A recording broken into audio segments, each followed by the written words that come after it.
So in this video, we're going to talk about campaign objectives based on the audience sizes, because this is going to help you understand the relation between the optimization of cost per thousand impressions and just cost per thousand optimization. So there's OCPM and CPM.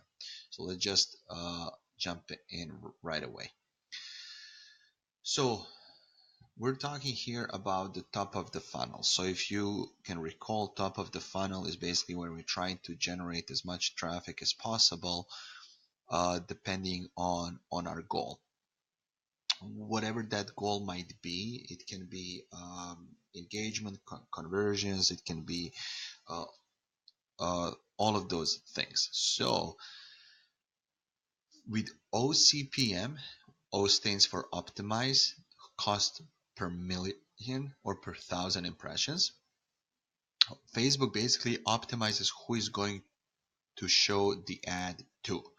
So basically, on when you let Facebook decide this, it puts its powerful algorithm into action, and then based on the engagement that is happening on your ad, Facebook decides how to get even more better results depending on the bid, expected action, relevance, and quality, right? We go back to that Burke system. So what you want to do in this case is that you will run into two situations. One is that you have audience that it's under 50,000, or the other one is that you do have audience over 50,000, which is more likely, right?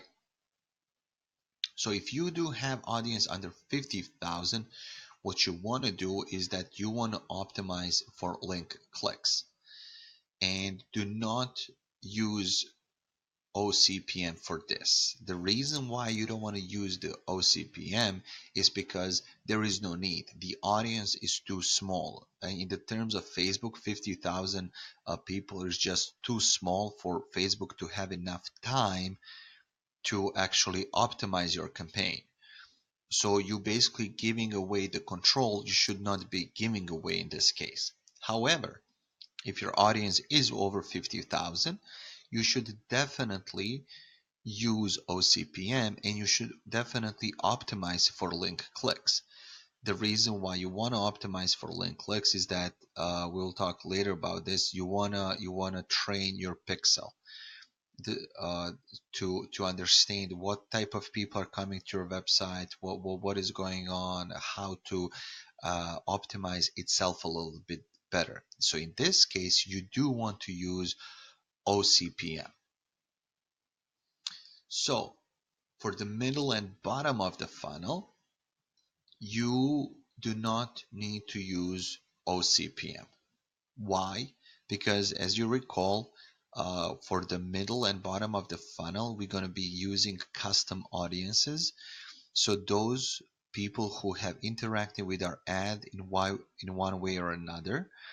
And these sample sizes are usually under 50,000. And because of that, there is no need for us to have Facebook optimize cost per thousand impressions.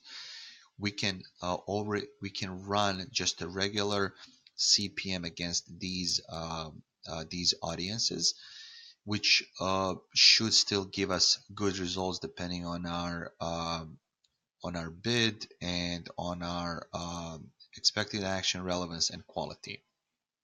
Another reason is that we can also run link click campaign again, especially for the middle portion of the funnel, or we can optimize for link click at the ad set level or run just reach. So again, it all depends on your goals and objectives, on your funnel, on your Facebook funnel and your sales funnel. But the idea here is of entire funnel, and I will repeat this again, is that you create in the top of the funnel brand awareness. You get people to start talking about you, interacting with you. In the middle of the funnel, you want to keep warming them up. You want to still provide some information or even offer something for free. And towards bottom of the funnel, you want to turn them into paying customers, or you want to get them on the phone to interact with you or to book appointment with you.